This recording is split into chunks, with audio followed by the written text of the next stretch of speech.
AP ఉద్యోగుల సమస్యల పరిష్కారంపై ప్రభుత్వం దృష్టి సారించింది. కాసేపట్లో సచివాలయంలో యూనియన్ నేతలతో మంత్రులు సమావేశం కానున్నారు.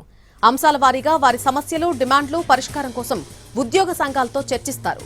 రావాల్సిన బకాయిలు, డీఏలు, పీఆర్సీ ఇతర అంశాల్లో ఉద్యోగులు వాయిస్ వినిపిస్తున్న క్రమంలో జరుగుతున్న ఈ చర్చలకు ప్రాధాన్యత ఏర్పడింది. నిన్న ఏపీ జేఏసీ అమరావతి ఉద్యోగ సంఘ నేతలు మంత్రులు పయ్యావుల కేశవ్, అనగాని సత్యప్రసాద్ ప్రాథమిక స్థాయిలో చర్చలు జరిపారు.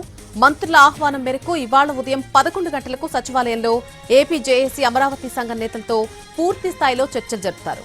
ఉద్యోగుల ఆర్థికేతర అంశాలపై ఈ సమావేశంలో చర్చించే అవకాశం ఉంది. ఉద్యోగుల సమస్యల పరిష్కారానికి ప్రభుత్వం సానుకూలంగా ఉందని మంత్రులు చెబుతున్నారు.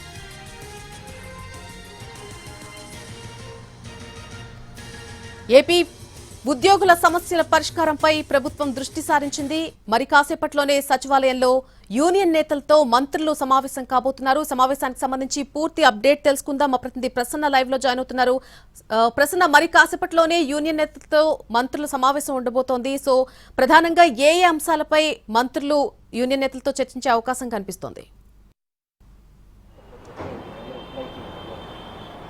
నళిని, ఆంధ్రప్రదేశ్ జేఏసీ ప్రభుత్వ ఉద్యోగ సంఘ నేతలు, ఇతర ఉద్యోగ సంఘాలు ఇవాళ మంత్రులతో, ఏపీ మంత్రులతో సమావేశం అవుతూ ఉన్నారు. అందులో అనకాని సత్యప్రసాద్, ఆర్థిక శాఖ మంత్రి పయ్యావుల కేశవ్, హోంమంత్రి అనిత కూడా ఉండే అవకాశం కనిపిస్తోంది. ప్రాథమికంగా నిన్న పయ్యావుల కేశవ్, అదేవిధంగా అనగాని సత్యప్రసాద్తో చర్చలు జరిగాయి. గత కొన్ని రోజుల నుంచి ప్రభుత్వ ఉద్యోగులు తమ డిమాండ్ల పరిష్కారానికి సంబంధించి డీఏ పెండింగ్ ఉన్నాయి, ఇతర బకాయిలు పెండింగ్ ఉన్నాయి. అదేవిధంగా పీఆర్సీ ఎప్పుడు వేస్తారు, పీఆర్సీ వేసే టైంలో ఐఆర్ కూడా కావాలి. ఈ విషయాలన్నింటి మీద కూడా గత కొన్ని రోజులుగా వాళ్ళు కొన్ని చోట్ల ఆందోళన చేస్తూనే ఉన్నారు, ప్రెస్ మీట్లు పెట్టి చెప్తూనే ఉన్నారు. అయితే దీనికి సంబంధించి 12వ తారీఖు శ్రీకాకుళంలో ఒక భారీ సభకు ఏపీ జేఏసీ నేతలు, ఆంధ్రప్రదేశ్ రెవెన్యూ ఉద్యోగ సంఘ నాయకులు కూడా పిలుపునిచ్చారు.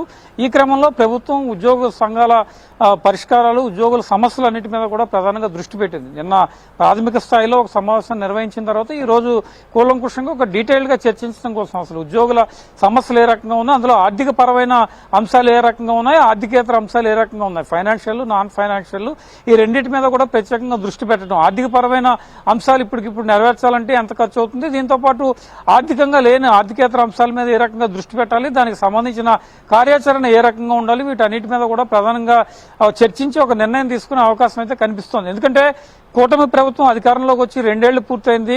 గత కొన్ని రోజుల నుంచి కేబినెట్ సమావేశం జరిగినప్పుడు, లేకపోతే మిగిలిన సందర్భాల్లో ఆంధ్రప్రదేశ్లో ఉద్యోగ సంఘాల నాయకులు ప్రధానంగా తమ డిమాండ్లు పరిష్కరించాలి, తమకు లాంగ్ పెండింగ్ లో ఉన్న బకాయిలన్నీ కూడా క్లియర్ చేయాలి, వీటన్నిటి మీద కూడా కూటమి ప్రభుత్వం మొదట్లో చెప్పింది. తర్వాత కొంత గ్యాప్ వచ్చింది కాబట్టి ఇప్పటికైనా తమ సమస్యల పరిష్కారం మీద దృష్టి పెట్టాలని చెప్తూ ఉన్నారు. అందులో భాగంగానే నిన్న ప్రాథమికంగా చర్చలు జరిగాయి. ఇవాళ కూడా మరోసారి చర్చించి ఒక కీలక నిర్ణయం తీసుకునే అవకాశం ఉంది. ఫైనాన్షియల్ గా ఎంతంత అమౌంట్స్ ప్రస్తుతం నిధులు ఖర్చు చేయవలసి ఉంటుంది, అదేవిధంగా నాన్ ఫైనాన్షియల్ విభాగంలో ఉద్యోగుల సమస్యల పరిష్కారానికి ఏ అంశాలు కావాలి, వీటన్నిటి మీద కూడా ప్రధానంగా ఉద్యోగుల హెల్త్ కార్డ్స్ సంబంధించి కూడా చర్చ జరుగుతుంది. ప్రధానంగా పెన్షనర్ల హెల్త్ కార్డు విషయంలో అక్కడ రియంబర్స్మెంట్ విషయంలో కొన్ని ఇబ్బందులు పడుతున్న పరిస్థితులు కూడా ఉన్నాయి కాబట్టి దానికి సంబంధించి కూడా కూలంకుషంగా చర్చించే అవకాశం ఉంది.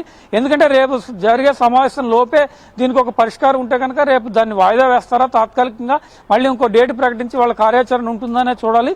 ఈ రోజు సమావేశం తర్వాత ఉద్యోగులు బయటకు వచ్చి మాట్లాడిన తర్వాత ప్రభుత్వం నుంచి ఏ రకమైన హామీ వాళ్ళకి స్పష్టంగా లభించింది, పీఆర్సీ విషయంలో కానీ లేకపోతే ఐఆర్ విషయంలో కానీ బకాయిల విషయంలో కానీ ప్రభుత్వం ఏం చెప్పదలుచుకుంది, వీటన్నిటి మీద కూడా మధ్యాహ్నం తర్వాత ఒక స్పష్టత వచ్చే అవకాశం అయితే మనకి కనిపిస్తూ ఉంది. Nalini. Right Prasanna, thank you for the live update.